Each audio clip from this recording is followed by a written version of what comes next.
fais la timide? Oh, ma pauvre petite bébé. Hop là. Salut tout le monde. Seconde vidéo de la chaîne. Je m'apprête à partir dans pas longtemps au Japon. L'occasion pour moi, du coup, de vous faire une vidéo de comment je me prépare pour mes voyages. Alors, je vais m'asseoir et vous emmener avec moi. Hop là. Zou. Un premier point important pour partir au Japon, du coup, choisir ses billets. Moi, c'est pas compliqué. Je me prends pas trop la tête. Je pars avec Air France. À chaque fois, ça me permet en fait de cumuler des miles, de cumuler de l'XP. L'idéal avec Air France, prenez vos billets 2 mois à l'avance. 2 mois à l'avance, c'est là où vous aurez des tarifs plutôt bons. Sinon, après, il y a l'autre méthode, c'est les prendre au dernier moment. Mais au dernier moment, les prix sont bas. Les prix sont bas, ils font souvent des promos pour remplir les places. Quand c'est pas des périodes, là, si on parle de Hanami, du coup, les fleurs de cerisier au mois d'avril, oubliez le dernier moment et les tarifs pas chers. Mais là, par exemple, là, on est sur une fin de vacances avec la période des rentrées scolaires. Si on regarde, on a des tarifs, du coup, des meilleurs tarifs à 500 €. Alors attention, le tarif qui est indiqué, c'est le tarif sans bagage. Si on regarde le descriptif, du coup, c'est 500 € en light. Du coup, vous avez juste un petit sac, donc sac à main, un petit sac à dos ou quoi ça. Le bagage cabine, il n'y a pas de bagage en soute. Moi, je prends toujours en standard. Du coup, standard, bah là, on a 55 € de plus. Mais du coup, j'ai mon bagage en soute de 23 kg. Si vous avez la possibilité, placez vos vacances du coup en milieu de semaine. Ça vous fait faire une sacrée économie si on regarde. Là, partir un samedi ou un dimanche, voilà, partir un samedi, c'est 400 € de plus. C'est horrible. Une fois que j'ai pris mon billet d'avion, petit truc qui est pas mal, c'est le site Visit Japan Web. Du coup, c'est un site officiel du gouvernement où en fait vous allez enregistrer. Du coup, vous allez vous créer un compte. Moi, je peux pas vous montrer comment créer un compte parce que du coup, il existe déjà. Vous allez rentrer tous vos détails. Vous, en tant que personne, vous pouvez aussi rentrer les détails de votre famille. Et en fait, vous allez enregistrer du coup votre séjour et vous allez avoir un QR code qui va vous être donné par rapport à votre séjour que vous allez présenter du coup au service des douanes en arrivant au Japon. Ça vous évitera de remplir les petits papiers. Je vous montrerai dans l'avion, ils nous distribuent des petits papiers pour du coup la déclaration que vous avez, pour déclarer les produits que vous avez dans vos valises. Donc, il y aura 2 papiers, la déclaration en douane et du coup la déclaration de où est-ce que vous logez et tout ça. Et donc en fait avec ce QR code, vous l'avez fait. Alors il vous faut déjà un logement et déjà une réservation avant de partir au Japon. Comme ça, vous aurez l'adresse, vous aurez le numéro de téléphone du lieu où vous aurez résidé et il sait à rentrer du coup soit sur le papier, soit sur le site Visit to Japan. Donc là, par exemple, bon voilà, mes détails ils sont déjà faits. Voilà, j'ai mon QR code qui est là. Ça va me faire gagner du temps. Beaucoup de gens le remplissent dans l'avion, mais il y a aussi beaucoup de gens qui oublient de le remplir. Et ce qui fait qu'il y a une queue qui est assez longue. Ça vous fait encore gagner un peu de temps à arriver au Japon. C'est un petit truc, vous n'êtes pas obligé de le faire. Mais voilà. Une fois ça, et ben en fait, là, il faut que j'ai envie d'utiliser mon téléphone. Il faut que je me repère, que j'utilise de la donnée, Google Maps, toutes ces choses-là. Donc, pour le forfait, c'est pas compliqué, j'utilise Ubigi. C'est pas une sponsor, on n'est pas encore à ce niveau-là d'avoir des sponsors, mais c'est pas parce que on est matraqué par les autres youtubeurs et tout ça sur Ubigi que je l'utilise, c'est surtout par mon expérience. Aujourd'hui, je suis chez Revolut, encore un truc qui est du coup promu par tous les autres youtubeurs. J'ai l'abonnement Ultra chez Revolut qui me permet d'avoir énormément d'avantages, dont 1 giga offert par mois via leur système de eSIM à eux. Sur mon dernier voyage, j'ai voulu l'utiliser et ça n'a pas été concluant. En vrai, avant, mes premiers voyages, je faisais ça avec les pockets Wi-Fi. Pocket Wi-Fi, ça marchait très bien. Il n'y avait pas encore ces histoires de eSIM il y a une dizaine d'années. Et bon, du coup, tu as une boîte en plus dans la poche qu'il faut recharger tous les jours. Penser à se connecter en Wi-Fi dessus. Quand tu veux économiser la donnée qu'il y avait dessus, du coup, arriver à l'hôtel, il fallait penser à switcher le Wi-Fi, nanana. Ça faisait le taf. Ça faisait le taf. Mais bon, maintenant, aujourd'hui, on a beaucoup mieux. Les SIM japonaises, j'ai jamais essayé, je pourrais pas vous donner d'avis là-dessus. Mais sur les 2 dernières années, j'ai utilisé les forfaits Orange. Orange, pour 30 balles, t'as 10 gigas de données sur le mois et je crois 2 heures d'appel. Alors les appels, c'est émis et reçu. Il faut savoir que quand vous êtes au Japon, si vous décrochez votre téléphone, vous payez. Donc faites attention à ça. Bon, 10 gigas, pour moi qui utilise pas mal mon téléphone au Japon, ça part plutôt vite. On va dire, alors comme je pars 3 semaines, moi les 10 gigas, on va dire 15 jours. 15 jours c'est bon. Au-delà de 15 jours, les 10 gigas, je les ai mangés. Le premier voyage que j'ai fait avec Orange, j'étais avec des amis, ça a super bien marché, on avait de la 5G pratiquement partout. Dernier voyage, je sais pas pourquoi, c'était vraiment pas exceptionnel, je captais pas très bien, la rapidité n'était pas terrible. Donc j'ai décidé de changer de téléphone parce que mon téléphone n'était pas compatible eSIM. Il faut savoir que du coup pour les eSIM, il faut que le téléphone soit compatible. Et donc du coup de partir avec le forfait Revolut et sur mon voyage précédent, là, c'était au mois de mars, je suis arrivé au Japon, j'ai activé mon forfait via Revolut et dans l'aéroport d'Haneda, rien du tout. On a pris le train, on est allé à l'hôtel à Tokyo, donc j'étais en plein Tokyo, donc j'étais pas perdu à la campagne, rien, et toujours pas de réseau, ça marchait pas. Je me suis connecté au Wi-Fi d'un restaurant, j'ai fait, allez, on va essayer Ubigui. Du coup, c'est les tarifs. C'est que du coup, Ubigui, ils sont pas les moins chers quand on cherche, voilà. Mais du coup, j'ai voulu faire à l'économie. Et en fin de compte, voilà, j'ai essayé Ubigui et dans l'instant, 5G et pendant tout mon voyage, j'ai vraiment eu de la 5G, 5G ou 4G, mais j'ai vraiment eu de la donnée partout, j'ai jamais été en panne. Ça a été royal. Du coup, Ubigui, ouais, quand on regarde, alors, ce qui me dérangeait, c'est ça, voilà, c'est illimité 7 jours. Des petits voyages au Japon comme ça, j'en fais pas. Donc, moi, je pars plus sur un 10 gigas 30 jours, ou alors, du coup, un 20 gigas 30 jours. Mais là, du coup, c'était le Spécial Expo 2025. Mais voilà, un 25 gigas 30 jours, c'est pas mal, ça fait 34 €. 25 gigas sur 30 jours, c'est plus que correct. Mais vraiment, voilà. Quand je dis que du coup c'est les plus chers, on a par exemple Holofi. Voilà. Mais bon, voilà, 22 jours. Alors, c'est de l'internet illimité sur 22 jours. 60 balles, c'est pareil, c'est un budget. Du coup, avec Revolut, j'ai aussi NordVPN gratuit. Donc, NordVPN a leur solution à eux qui s'appelle Saily. Là, ce qui me dérange plus, c'est que on est sur du. On est sur un paiement en dollars. Si on fait une petite comparaison vite fait entre Saily et Ubigui, du coup, on a dit un 20 gigas. Bon, là, c'est un truc exceptionnel, mais 31 €. Saily est quand même vachement moins cher, là, du coup, 23 $ sur 30 jours. J'ai pas essayé. J'ai pas essayé. Est-ce que ça vaut le coup que je tente l'affaire? Je sais pas. J'ai vraiment été conquis par le service de Ubigui. Moi, je vous recommande Ubigui. C'est pas sponsor, c'est rien. Je l'ai utilisé. J'ai vu d'autres youtubeurs en parler et l'utiliser. Et c'est vraiment une valeur sûre. Un autre point à préparer avant son voyage, c'est son moyen de paiement. Les premières années, en fait, j'ai changé beaucoup d'espèces parce que les guides, tout ça, me disaient qu'en fait, au Japon, tout se faisait en espèces. Et c'est vrai qu'il y a une dizaine d'années, pratiquement tout se faisait en espèces. Aujourd'hui, il y a quelques boutiques qui ne prennent pas la carte bleue ou d'autres moyens de paiement, mais c'est quand même relativement rare. Avant d'aller chez Revolut, j'étais à la Société Générale. J'avais l'option voyageur sur ma carte, ça me coûtait 25 € par mois, je crois, pour pouvoir en fait payer à l'étranger du coup hors de la zone euro, sans me taper de frais de change.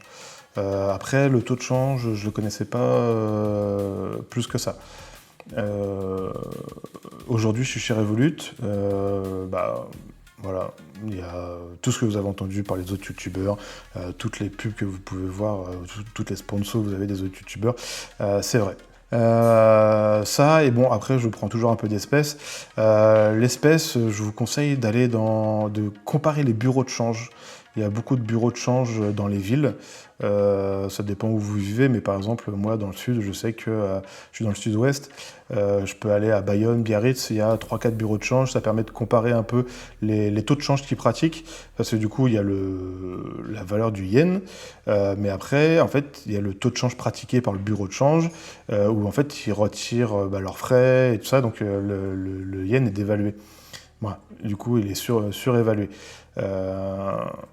Donc ça, par exemple, oubliez tout de suite les bureaux de change dans les aéroports. C'est une très mauvaise idée. Si vous avez une carte bleue qui vous le permet, il y a toujours possibilité de retirer de l'argent dans les distributeurs automatiques au Japon. 7-Eleven et 2-3 autres ATM permettent de retirer de l'argent sans frais. Je sais que par exemple j'étais allé au Lawson ou je ne sais plus dans quel autre combiné, ils me demandaient 200 ou 300 yens de frais.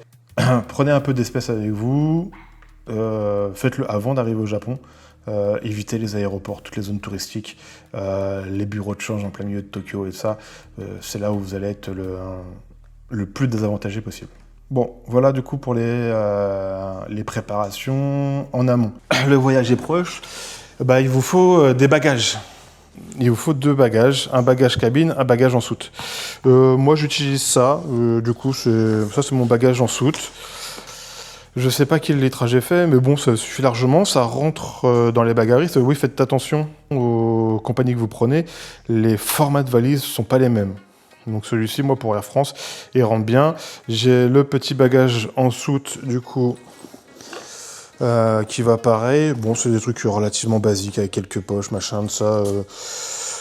Ça, le seul reproche que j'aurais à leur faire, c'est que c'est du souple. Alors autant pour le bagage cabine, c'est pas gênant, que le bagage en soute, j'ai toujours peur quand je mets quelque chose dedans qui me le broie ou voilà, si vous voulez par exemple ramener des figurines en boîte du Japon.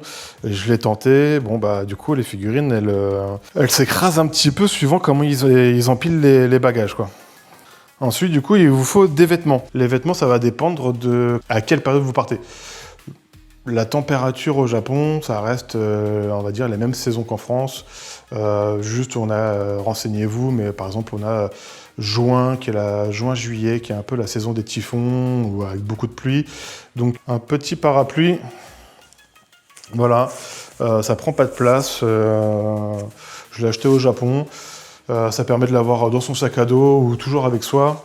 L'hiver, il fait froid, mais pas plus que chez nous, hein. Bon, après, ça dépend si vous montez aussi, du coup, à Hokkaido, si vous êtes à Okinawa. Les températures, elles peuvent radicalement changer. Par contre, chose qui va être indispensable pour moi, c'est une bonne paire de chaussures. J'ai fait l'erreur une fois.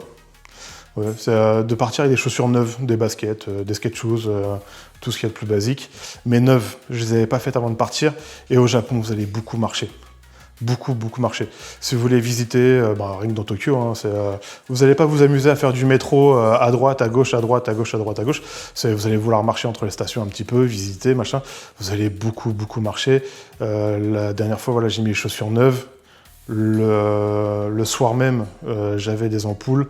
Le lendemain, j'étais incapable de mettre mes chaussures. Du coup, je suis allé au Don Quirote, j'ai acheté une petite paire de chaussures papier japonais. J'ai fait 3-4 voyages au Japon avec. Elles tiennent le coup, c'est incroyable. Pour un truc que j'avais payé 20 balles au Japon, parce que je pouvais plus supporter mes chaussures, il me fallait quelque chose de confortable et de souple. J'ai pris ça et c'était incroyable. Bon, ensuite, du coup, une petite vanity case, du coup, du déo, brosse à dents, Le dentifrice dans ce format-là, vous êtes sûr d'avoir aucun problème. Pour ce qui est des coupes-ongles, j'ai jamais eu de problème. J'ai acheté ceux-là au Japon, du coup, qui est une paire de ciseaux assez pointus de ça. J'avais toujours eu peur qu'on me dise « Ah non !» Et en fin de compte, j'ai jamais eu de problème avec ça. Un coupe-ongle normal, ça passe aussi. Bon, je vous invite quand même à vérifier ce qui est autorisé par votre compagnie aérienne, parce que c'est toujours la compagnie aérienne qui va décider de ce que vous avez le droit d'emmener ou pas. Et puis en fait, là, ça y est, à l'aller, oui, ça peut vous arriver, mais c'est surtout pour le retour. Vous avez fait vos bagages, vous avez ramené plein de trucs. Vous avez vu, moi avec Air France, je crois que j'ai 13 kilos autorisés en bagage cabine, 23 en bagage shoot. Il faut pas faire d'excédent de bagage, parce que ça coûte un peu cher. Donc, petit truc intéressant, un pèse-bagage. Est-ce que je vais mettre sur le trépied? Voilà. C'est bien pratique. Celui-ci, je l'ai acheté au Japon aussi. Sans pile. Du coup, là, vous avez juste à tirer sur la tirette. Il s'allume normalement. Voilà. Hop là, vous pesez votre valise. Vous savez si vous avez fait des excédents ou pas. Bon, là, c'est gadget, hein, mais un truc, du coup, pour mesurer votre valise. C'est pas très intéressant, mais par contre, ça là, j'ai dû acheter ça 1000 yens. 1000 yens, c'est 6 euros. Franchement, maintenant, je l'amène tout le temps, comme ça, je m'évite le stress de me dire est-ce que je vais avoir de l'excédent de bagage ou pas. Donc ensuite, pour moi, dans le nécessaire, c'est tout bête, j'ai tout mis ici. Hop là, mon ordinateur, indispensable pour travailler, mes caméras forcément, donc micro, celle-ci, du coup là je filme à l'heure actuelle avec la Osmo Pocket 3, ce qui est pas mal pour documenter et vlogger un peu, mais par contre c'est vrai que quand je voyage pour mon plaisir et que je découvre, l'Insta360 c'est plutôt pas mal, parce que ça m'évite d'avoir à cadrer. C'est que en fait, du coup, je l'accroche à mon sac à dos. Je vous montrerai peut-être plus tard. J'ai une attache bandoulière, une attache sur la lanière du sac à dos, et ça me permet en fait du coup de filmer tout mon environnement sans avoir à cadrer, de profiter moi sans être accaparé par la caméra, et de pouvoir vlogger. Une petite powerbank, ça me permet de recharger pratiquement 3 fois mon téléphone, ce qui est plutôt indispensable pour moi, parce que du coup j'utilise beaucoup le téléphone, pas que pour moi, hein, ça sera pour tout le monde je pense, parce que entre Google Maps, toute la journée quand vous vous déplacez, consulter les horaires de ceci, machin, de ça, on utilise beaucoup le téléphone. Mon chargeur de portable, donc là, celui-ci, ça me permet d'avoir 2 USB type C et un USB type A. Il est tout petit, tout fin, donc pratique pour les transports. Et surtout, en fait, est-ce que je vais y arriver d'une seule main? Pas du tout. Attendez, je vous pose. Voilà.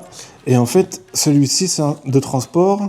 Donc, juste en faisant ça, je retire l'adaptateur et je suis directement, du coup, en format japonais. Ce qui est plutôt pratique.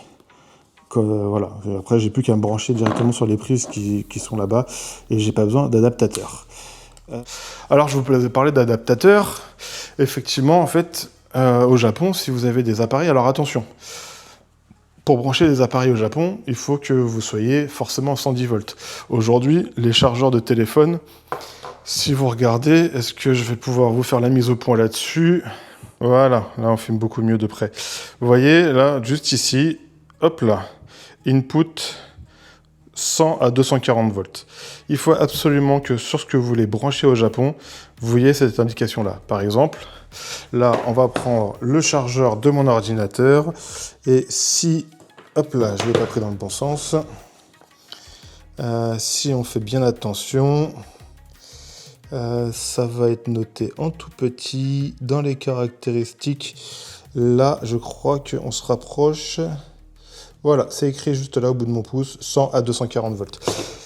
Voilà, si vous n'avez pas ces informations-là, de noter sur sur votre transformateur.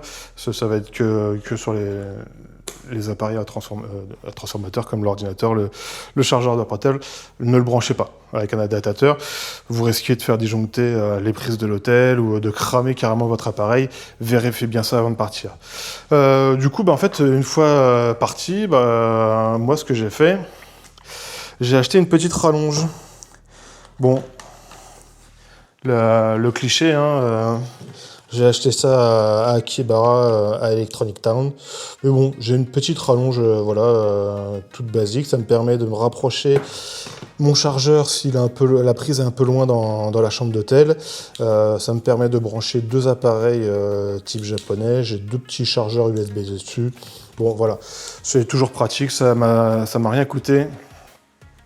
Ça fait partie des choses que j'emmène. Ensuite, dans les trucs à ne pas oublier, que je vous conseille de prendre, un stylo, parce que vous allez avoir sans doute des papiers à remplir, soit dans l'avion, si vous faites pas vous n'allez pas sur le site Visit Japan Web, le passeport. Bah oui, c'est con, hein, mais du coup, je vais toujours l'avoir. Mais surtout, ce que je voulais vous parler, c'est ça. Moi, à force de l'utiliser, du coup, j'ai une petite housse sur laquelle je vous montrerai. Je colle les étiquettes de transport. Ça évite d'abîmer le passeport. La seule chose, c'est qu'il va falloir... voilà, par exemple, je range des tickets dedans, je range des cartes de fidélité. Mais il va falloir souvent le déhousser. Parce que dans les lecteurs automatiques de passeport, j'ai souvent des problèmes de gabarit et voilà. C'est pratique, mais ça a ses inconvénients. Hop là, dans mes indispensables, la carte Pasmo, si vous êtes un minimum renseigné sur le voyage au Japon. C'est ce qu'on appelle une IC card, donc il y a Pasmo, Suica, Icoca, il y a tant d'autres. Là du coup moi je me suis fait un petit plaisir, j'ai une petite protection accrochée à ma ceinture pour la sortir, parce que vous allez la sortir très régulièrement cette carte là. Elle va vous permettre de la recharger, de mettre de l'argent dessus. Et de payer vos transports en commun avec, ou de payer en combini. Je vous montrerai peut-être en arrivant du coup dans une station JR ou peu importe comment on en prend une, mais c'est vraiment pratique. Celle-ci, j'ai prise il y a 10 ans, elle est nominative, elle a mon nom, mais bon, du coup il y a des cartes voyageurs, il y a quand même pas mal de choix. De l'espèce. Donc ça, toujours pratique. Et si vous avez l'occasion, on va se rapprocher un petit peu. Voici, ça, c'est une pièce de 5 yens. Est-ce que... on va peut-être du coup le faire au téléphone. Voilà. Hop là, c'est tombé. Donc voici une pièce de 5 yens pour si vous apprenez les kanji ou si vous voulez. Voilà, vous avez le kanji du 5 et le kanji du yen. Ces pièces-là, facilement reconnaissables, servent du coup à faire une offrande quand vous allez prier. Alors je me souviens plus, je l'ai plus en tête là tout de suite pendant la vidéo, mais du coup il y a une symbolique avec le Goen que je vous réexpliquerai peut-être plus tard quand j'irai au temple, à ne pas confondre avec la pièce de 50 yens, mais qui est plus facile à reconnaître, parce que du coup il est écrit 50 dessus. Mais du coup voilà, pour prier, du coup une offrande de 5 yens c'est bien vu. Par contre une offrande avec 10 yens, qui est ici marqué 10, c'est moins bien vu. Ensuite, j'ai mes écouteurs, parce que c'est toujours agréable d'écouter de la musique dans le métro, tout ça. Vous verrez en fait tous les Japonais dans le métro, c'est très très calme. Ils ont leurs écouteurs sur la tête. Ça permet de regarder des animés dans le métro, machin de ça. Des fois, vous pouvez vous taper peut-être 1 heure de train d'un point à un autre. Donc bon, prenez de quoi vous occuper, c'est toujours rigolo. Chose qui est pour moi un indispensable aussi, ma montre. Là, du coup, c'est la Samsung Watch Ultra, parce que je suis tout dans l'univers Samsung. Mais ce qui est intéressant, hop là, c'est en fait la navigation. Moi, avec ma montre, ça m'évite d'avoir les yeux rivés sur mon téléphone en permanence. C'est que je lance le trajet sur mon téléphone et après, Voilà. Du coup, j'ai la carte qui apparaît sur ma montre. Elle vibre à chaque intersection pour me donner, pour m'alerter de si je dois tourner un embranchement, tout ça. En fait, c'est quand même beaucoup plus confortable pour moi d'avoir mon téléphone dans ma poche et de lever le poignet pour voir les trajets à faire. Dernier petit truc, le sac à dos. Parce que là, on a pas mal de choses. On va pas tout utiliser, mais se balader avec sa valise à roulettes, c'est pas ce qu'il y a de mieux. Un sac à dos, c'est pratique, c'est plus que pratique. Moi, j'étais parti sur celui-ci. Hop là. Un Quechua, je sais plus le nom duquel. Je l'ai bien aimé parce que du coup, il y a, hop là, une section frigorifique. Ça me permet de garder mes boissons un peu au frais, tout ça. Mais là, on était sur un 20 litres. Et en fait, alors moi qui suis un gros gabarit, le 20 litres, c'est pas, ça fait pas très gros sur moi. Et surtout, en fait, on met pas tant de choses que ça dedans. Donc je suis très vite passé au 30 litres, qui est plus confortable aussi quand on fait des longues marches, surtout avec cette sangle ventrale là, parce qu'il n'y a rien de plus chiant, je trouve, que d'avoir le sac à dos qui tape dans le dos comme ça au fur et à mesure qu'on marche. Donc des hanches assez épaisses.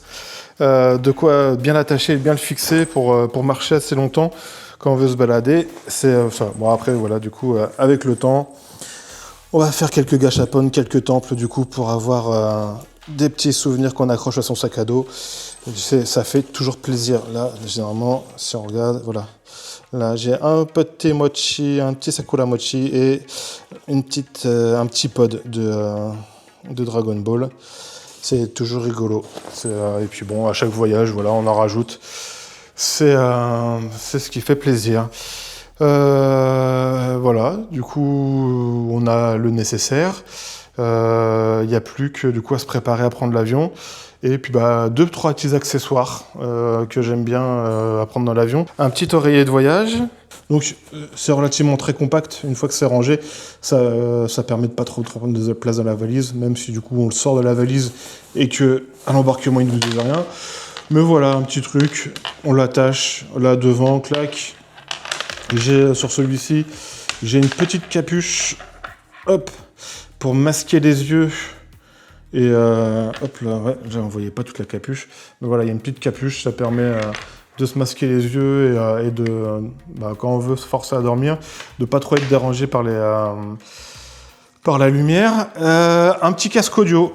Alors, c'est pas une question forcément de qualité, parce que j'ai payé ça 30 balles, même pas 30 balles, je crois que j'ai payé ça 10 ou 20 balles sur Amazon. Mais bon, du coup, voilà, replié, ça prend pas de place. C'est filaire parce que en fait dans l'avion ils vont vous passer un petit casque filaire mais qui est pas extrêmement confortable, et si vous voulez vous amuser à regarder des films pendant 12 heures, c'est pareil, que ça vous écrase les oreilles, à la fin vous allez avoir un peu mal aux oreilles et à la tête. Donc voilà, j'ai investi là-dedans. C'est plus confortable et plus hygiénique, alors même si du coup l'hygiène dans les vols Air France, il n'y a pas trop de soucis. Mais voilà, j'ai mon petit casque à moi, ça me fait plaisir. Des petits bouchons d'oreille, si vous voulez vous isoler du bruit pour dormir, c'est toujours pratique. Et le dernier petit accessoire que je me suis acheté et qui est bien pratique, c'est ce petit appareil-là. Qu'est-ce que c'est ? En fait, c'est un adaptateur Bluetooth. Jack Bluetooth, parce que c'est rare, mais ça arrive que les écrans d'avion soient Bluetooth et vous puissiez connecter du coup vos AirPods ou vos écouteurs en Bluetooth sur l'écran, mais quand il ne l'est pas, du coup, voilà, là j'ai ce petit accessoire-là qui me permet de connecter mes écouteurs dessus. Ça a une grosse batterie ce truc là, plus que les écouteurs, parce que les écouteurs on a à peu près 6 heures d'écoute, d'où l'intérêt du filaire. Mais voilà, ce petit accessoire là c'est plutôt pratique. J'ai un meilleur son avec les intra-auriculaires et puis voilà, après je sais qu'il y a des gens qui ont des gros casques Bose, machin de ça, donc voilà, ça coûte pas grand chose non plus sur Amazon, je sais plus combien j'ai payé ça, mais ça doit pas dépasser les 30 €. Voilà, au final, vidéo plus longue que je le pensais, parce que là on a fait un peu plus d'1 heure d'enregistrement, bon, Au montage, ça va peut-être raccourcir à 45 minutes. J'espère que ça n'a pas été trop chiant. C'est un peu ma checklist pour faire un bon voyage, du coup passer un bon vol et faire un bon voyage au Japon. N'hésitez pas à me dire ce que vous en pensez en commentaire, s'il y a des choses que je ne prends pas et auxquelles j'ai pas pensé, lesquelles sont les indispensables pour vous, si je vous ai fait découvrir des choses auxquelles vous n'auriez pas pensé. Et puis bon, bah, si vous voulez nous aider dans la suite de nos vidéos, n'hésitez pas, hein, un petit abonnement, un petit pouce en l'air pour la vidéo, un partage, montrez ça aux copains, ça fait toujours plaisir. Et puis on se dit bah, à très bientôt pour une prochaine vidéo. Là, de ce que j'ai prévu, on va avoir une vidéo toutes les semaines pendant au moins 6 à 8 semaines, je pense. Là, la prochaine, du coup, bah, c'est mon départ en voiture jusqu'à l'aéroport. Parce que, du coup, j'ai pas mal de préparatifs à faire. Et puis, bah, du coup, jusqu'au moment où j'atterris à Haneda, au Japon. Ça vous montrera un peu comment toutes les étapes de l'enregistrement. Il y a un petit tips pour l'enregistrement que je vous montrerai aussi. Mais voilà, c'est histoire de vous montrer comment bien se préparer à prendre son vol avant le départ. Merci d'avoir regardé la vidéo jusqu'au bout. Je vous dis à très bientôt. Et jusque-là, portez-vous bien.